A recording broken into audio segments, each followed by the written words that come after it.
Hello students, today we are going to continue with our chapter number 10. Walls tell stories.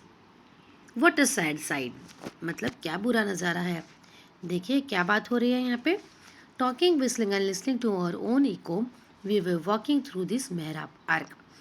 हम लोग बातें करते हुए, सीटी बजाते हुए और अपने ही इको, अपने ही आवाज़, जब हम लोग ऐसी जगहों से पास होते हैं तो हमें हमारी ही आवाज़ सुनाई देती है, गूंजती है हमारी आवाज़. That is called echo. तो हमारी आवाज़ हमें सुनाई दे रही थी और हम लोग मेहराब के थ्रू जा रहे थे. मेहराब मतलब होता है आर्क. आपने देखा होगा ऐतिहासिक जो बिल्डिंग्स होती हैं उनमें इस तरीके का कुछ स्ट्रक्चर होता है, उसे ही कहते हैं मेहराब, मतलब कि आर्क.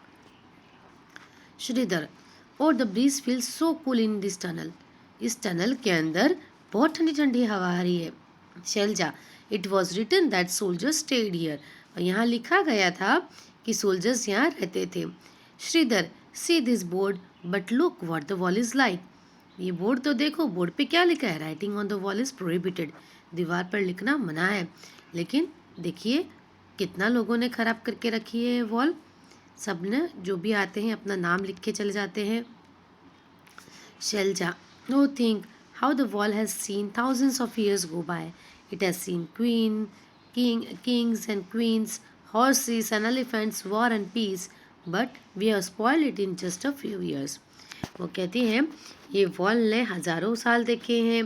राजा रानी, घोड़े, हाथी, जंग, शांति सब देखा है इन्होंने, लेकिन हमने कुछ ही सालों में इसे खराब कर दिया है. Kalyani, I don't understand what kind of fun do people get in writing their names all over the place like this. तो बोलते हैं लोगों को क्या खुशी मिलती होगी अपना नाम इन सब जगहों पे लिख के. ऐसी जगह जो हमारे देश की ऐतिहासिक धरोहर है, जो हमारे देश की इतिहास बता रही है, उन चीज़ों को बिगाड़ के इन लोगों को क्या मिलता होगा. तो स्टूडेंट्स आप भी कभी ऐसी जगहों पे विजिट करें तो ऐसी जगहों को बिगाड़े नहीं. Close your eyes and go back in time. तो यहाँ पे कुछ क्वेश्चंस दिए गए हैं कि अगर आप उस टाइम पे होते जब गोलकोंडा एक बिजी टाउन था तो आप क्या क्या देख पाते वहाँ पे. ठीक है, तो हम पढ़ लेते हैं. Imagine that you are in those days when there was a busy town in Golconda. Think about the questions given below and discuss in your class. You could even plate up a play. What is the Sultan doing in the palace? What kind of clothes he is wearing? What dishes are being offered to him? But why does he seem to worried? And in what language is he talking? So आपको imagine करना है जब गोलकोंडा एक busy town था तो सुल्तान क्या कर रहा होगा पैलेस में. वो किस तरीके के कपड़े पहना होगा, क्या डिशेस उसे दी जा रही होगी, वो इतना उदास क्यों लग रहा होगा, और दूसरा चीज़ उसको इतना वरीड क्यों क्यों वो इतना टेंशन में लग रहा होगा, या वो कौन सी लैंग्वेज बोल रहा होगा. सो you can say maybe sultan is there in a meeting, okay, with ministers. He may be wearing long day dress with embroidery and lot of jewelry. He may be offered Mughlai food and he may be speaking Arabic language. And why he seems so worried? Because they may be possibly attacked from the enemies on his kingdom. Next question. Imagine the rooms in the palace, the beautiful carpets, curtains, fountain on the terrace, and the sweet smell of roses and chameli. Where is this coming from? So the palace may be grand, there may be beautiful and decorated carpets होते, carpet होंगे, curtains और fountains भी होंगे terrace पे, और sweet sweet smell आ रही होगी roses की, चमेली भी. It may be coming from the garden surrounding the palace. What are different kind of factories you can see, how people are working there, what are they doing, what are they wearing, how long do you think they work. So there may be many factories like clothes, utensils, shoes or toys. There may be 15 to 20 people may be working there, and they may be finishing their products, and they may be wearing tight clothes, and they may be working for 8 to 10 hours. Okay, so look there. See how finely these craftsmen are carving stones using a chisel and hammer. So can you see the stone dust in the air? Do you think this stone dust would harm them in some way? So जो कारीगरी की जाती है, पत्थरों पे नक्काशी की जाती है, वो बहुत बारीक होती है और इसी की वजह से पत्थर भी बहुत छोटे छोटे टुकड़ों में कटते हैं, एकदम स्टोन के जैसे डस्ट से उड़ जाती है हवा में। तो वो भी क्या प्रॉब्लम कर सकता है किसी को? तो yes, the stone dust may lead to health problems related to breathing and they may be taking some precautions like they may be wrapping clothes around their neck. Okay, अपने नाक के आसपास वो शायद कोई कपड़ा भी बांधते होंगे। Now going to museum. After seeing Golconda, the children also went to museum in Hyderabad. Many old items are kept there. Many things were found when Golconda place around was dug, like pot, jewelry, swords, etc. तो गोलकुंडा के fort से निकलने के बाद बच्चे जो एक museum में जाते हैं और वहाँ क्या देखते हैं, बहुत सारी चीज़ें पुरानी वहाँ पे उनको दिखती हैं जो गोलकुंडा के आजू बाजू से की जगह से जब वो खोदी गई थी तो वहाँ से निकली, जैसे कि पॉट्स, ज्वेलरी, तलवार एक्सेट्रा, ये सब चीज़ें वहाँ से उनको मिली। Shailaja, oh why are these broken pieces of pots kept in अलमीरा? See that small plate of bronze, that blue piece seems to be made of ceramic.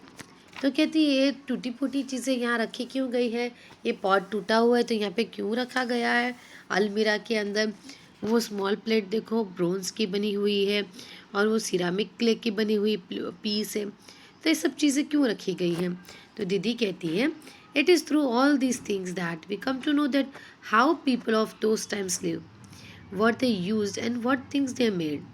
If all this would not have been kept here, how would you know so much about those times? तो वो कहती हैं कि ये सब चीज़ों से ही हमें पता चलता है कि उस टाइम के लोग कैसे रहा करते थे, वो क्या काम किया करते थे, क्या चीज़ें बनाया करते थे। अगर ये चीज़ें यहाँ नहीं रखी होती तो हमें उस समय के बारे में इतना कैसे पता चलता। Then right, what kinds of pots have you seen around you? So आपने आपके आसपास किस तरीके के पॉट्स देखे हैं? सो मैं have seen clay, copper, bronze, steel pots. ठीक है, मिट्टी के, पीतल, तांबा, स्टील, इन सब के अपने घड़े देखे होंगे। Then try to find out from your grandparents about other kinds of pots and pens they used in their time. So उनके टाइम पे पॉट्स और पेन्स किस चीज़ों के बने हुए होते थे? तो ब्रास, क्ले, आयरन, कॉपर, इन सब चीज़ों के बने हुए होते थे। Then have you ever been to some museum और heard about it? What all things are there in a museum? तो museum you can see various antique pieces which stick back to the history. So museum में ऐसी सब चीज़ें रखी जाती हैं जो हमें इतिहास का पता बताती है, हमें उस जगह का इतिहास बताती है। वहाँ पे कई तरह की चीज़ें रखी जा सकती हैं, जैसे कि pots, tools, jewellery, weapons, utensils जो पास्ट में यूज़ किए जाते हो, that may be used in the past. Artistic painting, stone carvings, all these things may be kept in the museum. The survey and right, तो यहाँ पे आपको कुछ पूछा गया है, is there any old building or monument near your house which people come to see? If yes, name it. Have you ever gone to see an old monument? Which was that? Did you feel it tell you a story? How, what could you know about those times from it? Then how old was it? How did you know? What was it made of? Then what color was it? Was there any special kind of designs on the building? Draw them in your notebook. Who used to live there in those days? What kind of activities took place there? Do some people still live there? So ऐसा ही एक चीज़ है। तो यहाँ पे क्या पूछा गया है, क्या आपके शहर में कोई ऐतिहासिक बिल्डिंग या मॉन्यूमेंट है जहाँ आप लोग देखने जाते हैं? क्या कभी आप उस मॉन्यूमेंट को देखने गए हैं और उससे क्या आपको कोई स्टोरी का पता चलता है, उसकी स्टोरी का पता चलता है, आपको उस समय का पता चलता है, वो मॉन्यूमेंट कितना पुराना है, वो किससे बना हुआ है, क्या कलर का है और उसमें किस तरीके की डिज़ाइंस बनी हुई है, वो वहाँ पे उस टाइम पे कौन रहा करता था, क्या तरीके की एक्टिविटीज़ होती थी, क्या अभी भी लोग वहाँ रहते हैं। तो ऐसा ही एक मॉन्यूमेंट है हमारे सूरत में जिसे कहते हैं सूरत कैसल, सूरत का किला। तो ये पुराने ज़माने में कुछ इस तरीके का दिखता था। अब इसका रिनोवेशन हो गया है, आप भी जाके इसे देख सकते हैं। ठीक है, इसे 16th सेंचुरी में बनाया गया था। सिटीजन्स ऑफ सूरत को, सूरत के जो लो नागरिक थे उनको, बाहर से लोग जो आते थे, जो सूरत पे अटैक करना चाहते थे, उनसे बचने के लिए बनाया गया था। The Ahmedabad king sultan Mahmud III was annoyed of frequent destruction of Surat. Surat को बार बार नुकसान पहुंचाया जा रहा था, जिसकी वजह से सूरत के अहमदाबाद के राजा सुल्तान महमूद III ने इसे बनवाया था।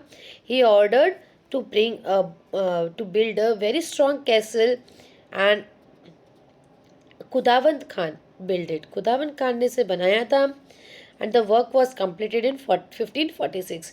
इट 1540 में बनाना स्टार्ट किया था, 1546 तक ये बन रहा था।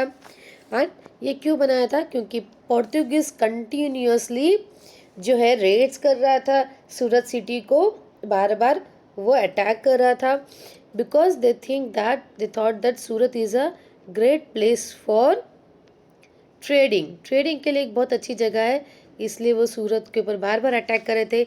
इसलिए अहमदाबाद के राजा ने खुदावंद खान से बोल के इसे बनवाया गया था, ताकि ये सूरत को प्रोटेक्शन दे सके बाहर के इन्वेंडर से। ओके, और ये लोकेशन कहाँ पर है? रंग उपवन के पास है ये, चौक बाजार में। So it provided protection against the invaders from outside, foreign invaders. Okay, then make your own museum. So Rajni teaches in a government school in Malappuram district in Kerala. Together with children of her class, she collected many old things from our houses, like old walking sticks, locks, umbrellas, wooden slippers, khadao, pots, etc. They also saw that these things look like today. Rajni and the children put up an exhibition which people from neighborhood come to see. You can also do this.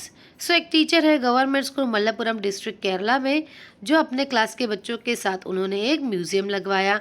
बच्चों ने अपने घर से पुरानी चीज़ें जैसे walking stick, ताले, चाबी, छतरी, जो लकड़ी की स्लीपर्स होती है जिसे खड़ा कहते हैं, पॉट्स, ये सब लाके एग्जीबिशन रखी।